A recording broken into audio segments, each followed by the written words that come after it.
အိမ်တလုံးဆောက်တဲ့အခါဘီလက်မြေပါတယ်တူတူပါပဲလေလို့တွေးမိလိုက်တာနဲ့အိမ်ရဲ့ကြမ်းခိုင်မှုကိုရိုးချလိုက်သလိုဖြစ်သွားနိုင်ပါတယ်နေရာဒေသနဲ့လိုအပ်ချက်အလိုက်သုံးစွဲရမယ့်ဘီလက်မြေအမျိုးအစားတွေကမတူကြပါဘူး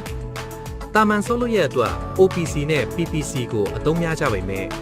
အထူးလိုအပ်ချက်များအတွက်လမ်းတစ်ပါးလိုအမြန်ပြီးဖို့လိုရင် rapid hardening ရေငန်တန်းခံဖို့လိုရင် sulfate resisting နဲ့ရေအောက်လုပ်ငန်းတွေအတွက် quick setting cement တွေကိုသုံးစွဲရပါတယ်။ဤပညာမြင့်လုပ်ငန်းများအတွက်အကွဲမှုသက်သာစေတဲ့ low heat အပူဒဏ်ခံ high alumina နဲ့ဂျာဟဖိ expensive cement တွေအပြင်အလှပအတွက် white cement နဲ့ colored cement တွေပါရွေးချယ်စရာစုံလင်စွာရှိပါတယ်